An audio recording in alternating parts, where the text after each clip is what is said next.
Hello YouTube, my name is Nero and today we have some Call of Duty 4 for this first gameplay here. This is a gameplay where I talked about a few days ago in a video where I discussed how you guys should play older games while you still can because they're not going to be around forever. And in that video, I said to you guys, hey, I got this 81 kill game on shipment playing some Call of Duty 4 and it was pretty freaking cool, but it was also super freaking laggy.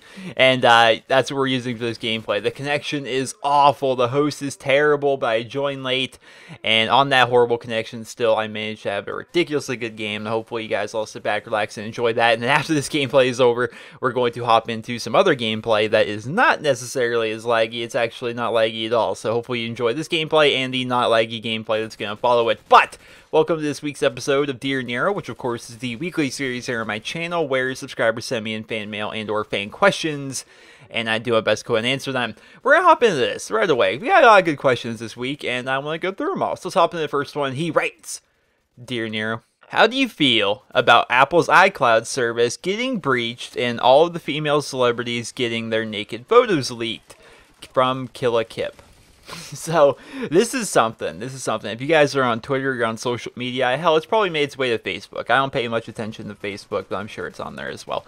Where a lot of celebrities like Kate Upton and Jennifer Lawrence and Victoria Justice, which that was kind of a surprising one. A lot of people, not just including those three, but a lot more, all had like a bunch of nude photos leaked, and they were just kind of leaked onto Twitter, and I'm sure they made their way to Facebook and all different forms of social media, right? And everyone's probably seen these pictures by now. And it's crazy that it happened. A lot of people are wondering how it happened. It was just kind of like was it like one guy that hacked into all their phones? But apparently someone breached, or several people apparently have breached Apple's iCloud service. And that's scary. It's scary to think that that could happen. One, it's kind of stupid that, people, especially celebrities, where people would be trying to get this kind of thing a lot more than, say, from a typical person like you or me. A lot of people are going to try and find these photos of these people, and for them to upload them to a cloud service is kind of weird. Why would you save nude photos of yourself in any kind of digital cloud? That doesn't make a lot of sense to me, but still, they end up doing it, and a lot of people ended up getting their pictures leaked, which is a scary thing. So I think the thing we can take away from this, for all of you people, is don't take naked pictures of yourself. Just don't do that, even, you take a naked picture of yourself and it's on your phone or something like that. Someone could see it on your phone, if you're sending it to your boyfriend or girlfriend or whoever, you could send it to them, and then what if you and that person break up? Then there's someone that doesn't like you that much that has a naked photo of you, that's kind of thing. Photos went around my high school quite a bit from different people in our high school, and none of them were ever me. Yes. I would occasionally, you can get pictures from girls and stuff, but you never want to send one back. That doesn't make it, you don't want that. You do not want that. That could be definitely a bad thing. So I think the thing we can take away from this is you should not take naked photos of yourself, and if you do, you should definitely not upload them to a digital cloud service. That doesn't make any sense. Just be careful. I think the biggest thing we can take away from this is be careful. I'm sure all the real hype from this is going to die down in a few days once all the photos are out there, and once it kind of becomes old news. That's kind of how the world works now. Everyone kind of gets really into one thing, and then something new will come along, and then people will kind of forget about the old thing. So this is going to be old news here relatively soon, I would say, but I think the biggest thing we can take away is you guys need to be very careful with those solicit pictures of yourself, if you have any or plan on taking any. Next question, he writes, Dear Nero, in high school, what was your favorite class if you had one, and what was your least favorite class if you had one? Keep up the great work, Jimmy from Ohio. So Jimmy in high school, I always loved history class. You guys may kind of gotten that vibe from my YouTube channel. I love history. I love learning about stuff. My favorite parts of history was the American Revolution. I liked a lot of stuff about that, and I especially liked World War II. For whatever reason, I never really got that interested in World War I, but I liked a lot of things with the American Revolution, the American independence and all that kind of worked. Like, we did a lot of U.S. history stuff, especially in the earlier years of my education, as well as I really like the World War II stuff. I'm just a big fan of history, so history is definitely my favorite class. English was a close one. So you're saying about English, all right? So English is kind of like a writing class, like reading and writing, that kind of thing. If you're not from America, maybe I don't know if everyone around the world has English classes. Basically in that class, you did reading and writing style stuff, and I was always really, really good at writing. Like, I actually won awards for my writing. Like, we would have the local VFW or something would end up having some form of competition, like write a essay about what America means to you, you know. And I'd write the essay about it, and I would like win awards. I think I still have savings bonds that I'm yet to actually kind of like cash in. I'm 22 now. I'm pretty sure I can get the money from those now. But I would win awards and stuff for writing because I was just really good at writing. But the thing about English class was, I'm gonna mess up some phrases here, but that's to be expected. I was not good at I don't even know what the phrase would be, like the technical part of English class. Like, can you show me the subject in this sentence? I don't know where the subject is in this sentence. What is a preposition? Can you define a preposition? What is a transient verb? I think that's a phrase. I don't know. I don't know what any of these things mean. I just know how to write. You know, that was kind of my dilemma. So I was always really good at writing. I would do really good in that part of stuff, but I would usually get like 70s and 80s and so like for my grade in English class because I would always fail those parts where you have to like point out specific parts of sentences and stuff like that. I was never good at that, but I was fantastic at writing. So I liked English class, I liked history class a lot. My least favorite classes were definitely math and science, which I don't know. Not specifically math. I'm good at normal math, like straight up just normal, basic, everyday how-to math. I'm good at that. But when it came to algebra, I was bad at that because algebra, and I'm sure you guys know this, everything that you learn in algebra builds upon itself, you know. The things you learn in chapter 1 of your book are going to be used in chapter 2. And if you didn't understand chapter 1, then good luck understanding chapter 2. Then good luck understanding chapter 3 if you're kind of foggy on chapters 1 and 2. Algebra, how it constantly builds off itself, and how it's just a bunch of random made-up rules for a lot of it, it really confused me. So I never did good in algebra. And science class was something I never really had a lot of interest in, you know. I didn't care about different elements, and I don't know, I didn't like science class at all. It's just something I didn't have an interest in, and with that big lack of interest, that's what really kind of put a wall between me and science classes. I always had a lot of trouble with science and algebra specifically as well. But during like earlier years, like elementary school, middle school, math was like so easy that like I would, you know, be in the top % of the class all the time. But when it came to algebra, it's like, ooh, it's kind of tough. So my two favorites are English and history, and my least favorites are science and algebra. Next question, he writes, Dear Nero, most of my friends are getting Advanced Warfare for the Xbox One, but on Call of Duty Ghosts on the Xbox One, there's no more than like 20,000 people online usually, and it's really hard to find games. So my question is, do you think I should get Advanced Warfare for the Xbox One or the Xbox 360? Kyle from Pennsylvania. So Kyle, I'm kind of in the same boat. I think I'm going to get it for the Xbox One, and here's why. Advanced Warfare is being made specifically next-gen first. They're really trying to make it feel good and run well on next-gen consoles. They're expecting it to be, you know, the next big thing in video games, and it's supposed to be the first real next-gen style of a game that we're going to be getting on our consoles, which sounds pretty good. It sounds like a pretty good system, and the thing to remember about the Xbox One and the PlayStation 4 is, while it may seem like there's not that many people playing now, console transitions don't happen overnight. They're going to happen slowly but gradually. They will continue. Every single day, more and more people are buying Xbox Ones and PlayStation 4s. Even if it's a small number of people, they are buying their Xbox Ones and their PlayStation 4s. And eventually, the Xbox 360 and the PlayStation 3 are going to be the lesser consoles. They're going to be the obsolete ones where there's a lot more people playing the next-gen consoles as compared to the last-gen.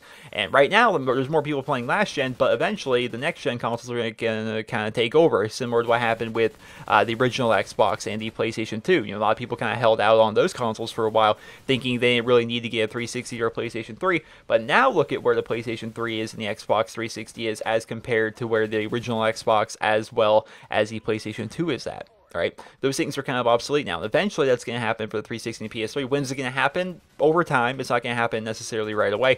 But I feel as though you and I'm going to get it. I think everyone that has next-gen consoles should probably get Advanced Warfare for their next-gen console because you're going to enjoy it more. I think you're going to enjoy the graphics. You're going to enjoy a lot more about the game, I feel like, on the next-gen consoles as compared to the prior ones. So I'm going to be getting it on the Xbox One, and I suggest all you guys that do have next-gen consoles to pick it up for your next-gen console of choice as well. I feel as though it's going to be a better play experience. I imagine a number of people playing it's going to be pretty good. And the thing to keep in mind, though, is not a lot of people actually like Call of Duty Ghosts because the evidence I give for that is more people are playing Black Ops 2 on any given system than they are playing Call of Duty Ghosts. You know, there's more people playing Black Ops 2 on the Xbox 360 than there are people playing Call of Duty Ghosts on the Xbox 360 and the Xbox One combined. You know, there's more people playing Black Ops 2 on the PS3 than there are people playing Call of Duty Ghosts on the PS4 and the PS3 combined. It's how it works. More people like Black Ops 2. Ghosts was kind of a disappointing game for a lot of people, and because of that, the player numbers are dwindling, and that's why it seems like there's not too many people playing on the next-gen console. So I think that's going to change Advanced Warfare. Definitely recommended buying it on a next-gen console if you have one. If you don't have one, then get it for the console you do have. Next question, he writes, Dear Nero, do you think Call of Duty Advanced Warfare will make 5 DLC packages? Because after Ghost came out, Black Ops 2 made Weaponized 115 camo, proving that they could still sell DLC past the quote-unquote last micro DLC and main 4th DLC point. Nico from North Carolina. So, Call of Duty Advanced Warfare, I think they're going to have 4 major DLC packs like they usually do. Every Call of Duty I can think of, actually, is it 3? I think some of them only did 3, but for the most part, between 3 and 4 major DLC packs are going to come out for Call of Duty. Now, I would imagine Advanced Warfare would be the same. If they were to have 5, that's fine. I'm all for them having 5 DLC packages. A lot of people, especially YouTubers, especially like review style people, right? They always seem to have like this bug up their butt about DLC and how it's a bad thing. It's like, why is DLC a bad thing? I don't understand how DLC could be a bad thing when it doesn't change the game. It doesn't negatively affect you in any way, shape, or form. It's just adding more content to people that enjoy the game and have the spare cash to be able to purchase it. You know, you look at map packs in Call of Duty. While you could say that they're overpriced at $15 for 4 maps, well, actually, the DLC's gotten a lot better. Back in Modern Warfare 2, especially back in Call of Duty 4, even, you would get 3 maps. That's what you got. You got 3 maps, and that was it. You paid $15 for exactly 3 new multiplayer maps. Whereas you look at what you get with DLC now, going in Call of Duty Ghosts, or even back to Black Ops 2. Let's use Black Ops 2 for an example.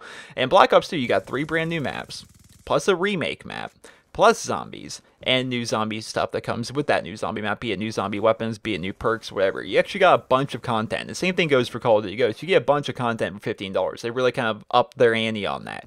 So I think DLC is definitely a good thing. I would love for them to have more DLC. Throw all the DLC out you want. The only time DLC is bad is when you're taking DLC and you're removing parts of the game and putting them behind a paywall. Infinity Ward with Call of Duty Ghost. What kind of bullshit? I'm still pissed about this, and nobody seems to care besides me. And Call of Duty, every single Call of Duty game, going back to World at War in 2008, you could have 10 custom classes. 10 custom classes. It's beautiful. All 10 of them there. And in Call of Duty Ghost, you can't have 10 custom classes. You can only have 6. But don't worry, if you just pay us $1.99, you can unlock the final 4. It's like, what in the holy hell is wrong with you people? Why would you put a paywall between the final 4 custom classes? Then everyone gets all kind of defensive, and they're like, oh, but Nero, it doesn't matter, because you can play on like 8 different soldiers. Well, it doesn't matter if you can play on 8 different soldiers, because the stupid soldiers are your different prestiges. I'm not going to go back to the last prestige so I can use a different class or something like that. It just doesn't make any sense. I hate it. I hate it. I hate everything about that system, and no one else seems to care but me. But yeah, DLC is good unless they take away part of the game and then put it behind a paywall, like what Infinity Ward did. But as you guys have seen with a lot of things over this past year, Infinity Ward isn't exactly good at making decisions. So yeah, DLC is a good thing overall, though. Next question, he writes, Dear Nero, I was wondering if you could share some of your fondest memories of your childhood. They would not have to be gaming related, but I would just be interested to see what games you grew up with. Thanks, Joyce from Australia. So Joyce, my favorite memory. Okay, so let's talk about gaming first and foremost with my childhood. So I was always really into gaming. We didn't have a lot of money growing up, so I didn't have, a ton of games. I didn't have a bunch of stuff. I remember specifically we saved up like 2 years, my brother and I, to be able to afford a PlayStation 2. And before that, we saved up to get like a Sega Genesis. I remember I saved up I got like a $5 a week allowance or something like that, I think, growing up. And I saved all my allowance money until I had like half the money for a Sega Genesis. And then once I got to like the halfway point, we ended up going out and my parents paid for the other half. And then I got a Sega Genesis along with Sonic the Hedgehog 2, Sonic and Knuckles, and I think like George Foreman's Boxing or something like that. Oh, and WWF Royal Rumble. That was a fun game too. I had those games. And then once I got a little bit older, I started doing the same kind of thing where I would like save up my allowance for a PlayStation 2. I think I actually got the PlayStation 2 for Christmas now that I think about it. I'm not sure. I saved up a lot of money, but I ended up getting a PlayStation 2 eventually a few years after it came out. And that was really, really cool. I would just always really seem to really enjoy games. I remember I liked board games a lot growing up. I liked, not like anything fancy. Like these are more traditional board games. I really liked Clue. I really liked Monopoly. And it actually got to the point where I was actually making my own board games where I would like get an idea of what I would like to do with a game, and I would try and make it for myself. Now, for example, I was really into football. I got into football when I was, say, probably 10 or so, and American football. And I decided to I wanted to make a football board game. I was also really into The Simpsons at the time, so I made this, I just like paper. I made like this giant football field, and then I made a grid out of it so to kind of be able to make it so the pieces could move. And I made a bunch of different pieces that were Simpsons characters on a football team and gave them all their individual stats, like they could move this many spaces per turn, or they could do this or that or whatever. And I tried making like a football game out of it. I would actually make games when I was younger, like board games. I just really enjoyed gaming, and that kind of ties into what I liked most about my childhood. Some of my fondest memories about my childhood was kind of the wonder and the innocence of being a child, where the whole world seems so big. You don't really know what's going on with the world, and all you really know is what is within your house and the small things around you. And kind of the innocence of childhood is one of my favorite memories of being a child. That and just growing up in general. When you're a child, there's a lot of things that are fun. I remember growing up playing the Pokemon games and how much fun everything related to Pokemon was. I remember for a while we were really into wrestling, which at the time is WWF wrestling and WCW back when that was the thing. We were really into wrestling, and using your imagination when you're a child. I think that was one of my favorite memories of that. Just growing up. So being a child was fun. Being a child was definitely great. I can remember people telling me when I was younger, it's like, oh, enjoy it while you can. Enjoy your childhood while you can. I never really kind of understood it until once you get a bit older and you think, wow, being a child was freaking awesome. You had no responsibilities in the world. The biggest deal was, what Pokemon cards you had. That childhood was fun. Childhood was fun. And I'm fortunate to be where I'm at now, where, my livelihood, my life is consumed around video games at this point. And I like that. I like the fact that I didn't really have to change around myself a whole lot, and I can still enjoy my life a lot. And yeah, YouTube's a great thing. I really like YouTube, and I have you guys all to thank for that. So thank you guys. Next question, he writes, Dear Nero, if you could combine 2 Call of Duty games to make one awesome Call of Duty game, what games would you combine and why? Personally, I would pick Call of Duty 4 and World at War. Keep up the great work. Adam B. from London. So Adam B., if I could combine 2 Call of Duty games, I put some thought into this, and I figure what I would like to do is combine World at War with the original Black Ops. I think that'd be a great game, and here's why. So World at War is awesome. I've been wanting a World War II game for a very long time. Ever since that game came out, I want a next-gen World War II game so bad. I don't think we'll ever get one, though. But I like the idea of World at War, and then you combine that with Black Ops, which you look at what Black Ops is, it's the Cold War in Vietnam. So essentially, within one game, I don't know what you would do for a campaign, but within one game, you would have World War II, Vietnam, and Cold War era weaponry, which is pretty freaking awesome. And all the maps would be, Cold War, Vietnam, and World War II. I like everything about that. You can have some cool stuff in World War II, like over there in Germany. Then you've also got stuff going on down there in Vietnam. Then you also got stuff happening up in Russia, either World War II Russia or Cold War Russia. You've got a lot of cool stuff that could happen just from combining the guns from World at War and then combining that with all the guns from Black Ops and all the maps and all the kill streaks, even though the kill streaks in World at War were actually in Black Ops. So actually, they would end up adding the artillery strike to the kill streaks to set up. But I think it'd be a fun game. I think if you were to combine World at War and Black Ops, it'd be cool. What games would you guys combine? Let me know about that in the comment section below. Next question, he writes, Dear Nero, I've been a subscriber since just before Black Ops 1, and I'm from the UK. So I have a different perspective of living than you do. So my question to you is, if you could live in any country in the world apart from the United States, which would it be? Keep the great work. Alfie from England. So Alfie, if I could move to like a different country, live in a different country, I would go to your country. I would probably live in England or maybe Ireland. Somewhere over there in the British area, if you want to call it that. Over there in that general vicinity. I'm just going to call it England.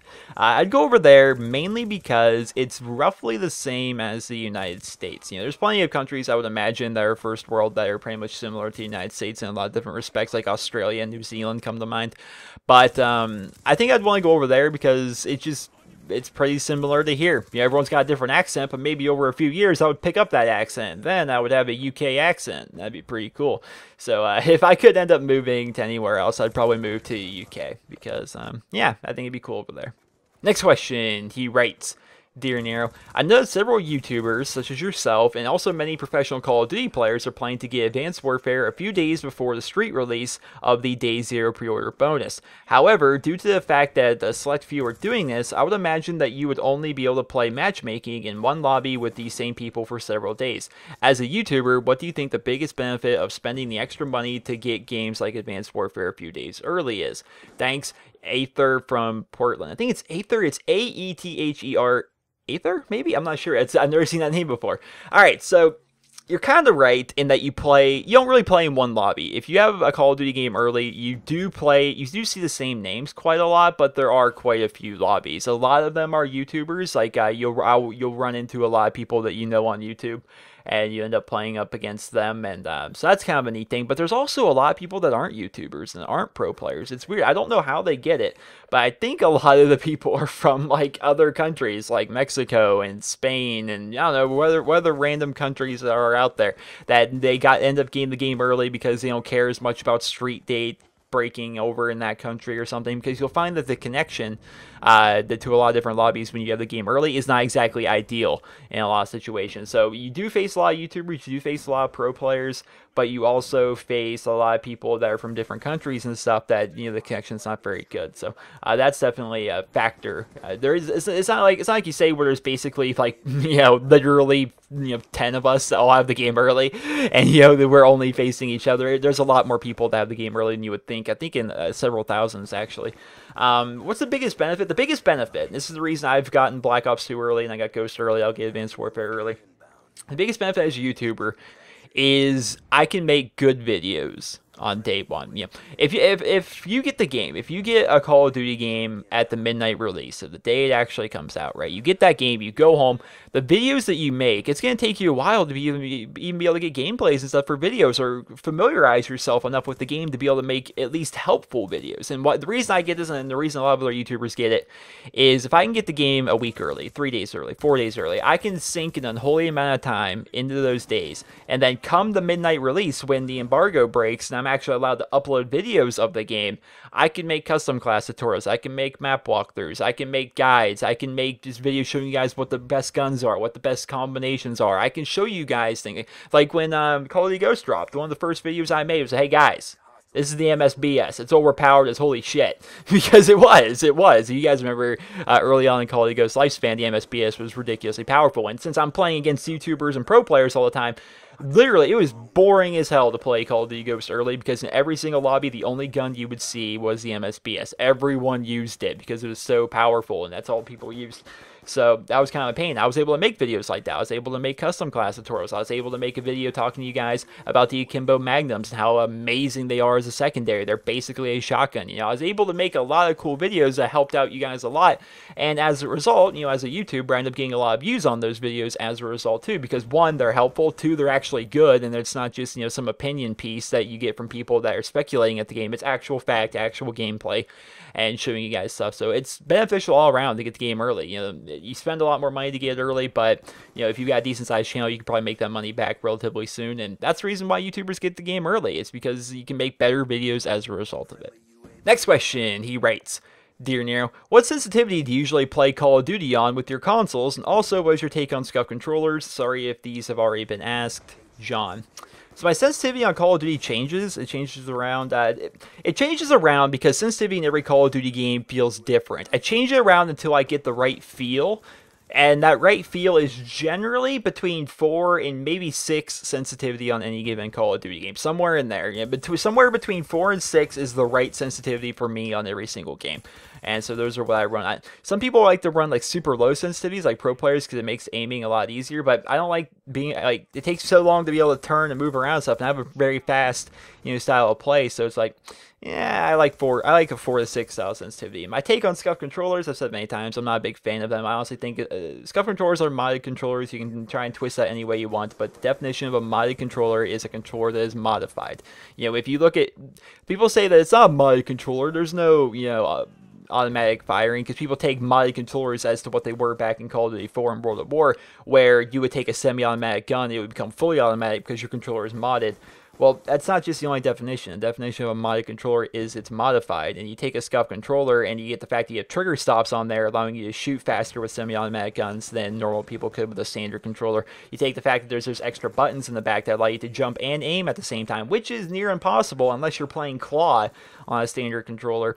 It gives you advantages that people with normal controllers don't have, and therefore it's a modded controller, and therefore I don't like them. And so I use a standard controller. I've always used a standard controller, and I would always use a standard console controller. Next and final question, he's going to write, Dear Nero, what are your thoughts on Nintendo finally releasing DLC for their games? If you don't know, Mario Kart 8 is getting 2 DLC packs coming soon, and a free DLC pack being released on the 27th. What are your thoughts? Christian from Florida. So Christian, I don't know much about Nintendo. In fact, I don't even know if that 27th was revolving around the 27th of last month or if it's the 27th of this month. I have no idea. I don't know, because these questions come in over the week. This question could have been sent in exactly 7 days ago. I don't know. But my thoughts on Nintendo, right? So I'm not a Nintendo person. And I'm actually, the only thing I've ever owned from Nintendo was a Game Boy Color. And I think I had a Game Boy Advance. I'm pretty sure I had that. Then after the Game Boy Advance, I kind of like got out of like the Pokemon phase, because I only played those things to play Pokemon, because Pokemon was cool. And so I kind of got out of it after the Game Boy Advance, which case the DS came out, I think. There might, no, they also had the SP. They had the SP, the DS, and I think there might be another one, I'm not sure. But when the 3DS came out, and when Pokemon X and Y came out, I ended up getting that for the first time. It was like my first new Pokemon game in forever. I ended up playing that. So I have a 3DS, but it's basically a Pokemon machine that I don't even use anymore.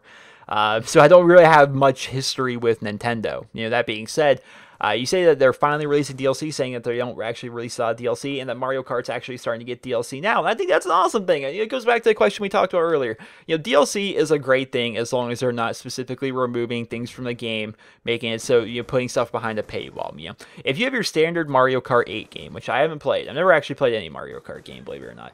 I played South Park Rally back on the PlayStation 2, but I never played Mario Kart. Which South Park Rally was basically Mario Kart, but South Parkified, which was hilarious. And I might do it if I can get a working ROM. I would like to do that.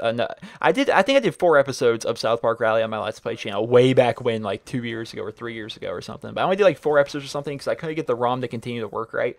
I would like to do a playthrough of that game, because I played the game a ton growing up. It was really, really fun. But in Mario Kart 8, you just have your standard Mario Kart 8 game, right? And you're not losing anything. You got all your standard characters in there. You got all the maps in there. Great. And then what's the harm in adding a DLC or multiple DLCs that just add more tracks to the game? You know, what is the harm in adding more characters into the game? It's not taking away from anybody. You're not taking away from the original Mario Kart 8 game that everyone's already happy with. They're not doing anything wrong with that, you know. If they want to add new characters to Mario Kart, I don't know, maybe they want to do I don't even know if Pokemon is in there, but if they want to do like a Pokemon thing where you got, I don't know, Team Rocket riding around in a car or something like that, which kind of makes sense, I suppose, because it's Nintendo still. You know, if they want to add that as DLC, that's fine. It's not like the Team Rocket car is overpowered, because from what I can tell, in Mario Kart, every single racer, they all have the exact same stats. It's just cosmetic, you know, the different racers that you choose. It just looks different. You have a different car, different character, etc., right? So what's the harm in adding a different skin, basically, by adding new people in there? What is the harm in adding different tracks that people can play on if you are into Mario Kart enough that you want to play it? You know, I don't see anything wrong with DLC. I really don't. Once again, the only time DLC is bad is if they specifically take things out of the game and put them behind a paywall. Now, for example, let's say you're in your... let's go back to Call of Duty for an example. In your typical Call of Duty game, you can expect 15 maps on average to be there. I think 15. Between 15 and 20. Let's say 15. You can expect about 15 maps to be on the disc the day you buy it. You know, those are your stock shipped maps that you have right away, right? Now, if Advanced Warfare were to come out and we only get 7 maps, and they were like, oh, you can have the other 7 for $9.99, then that's bullshit. You know, you don't take away from a game. You know, kind of like going back to what Call of Duty Ghosts did. You know, usually we're used to having 10 custom classes in our game. Then they're like, oh, well, here, we're going to make it so the final 4 ones are unlocked behind this $1.99 paywall. It's like, you guys are dicks. It's not even like $2 a lot, but you're just nickel and diming us at this point. You guys are dicks.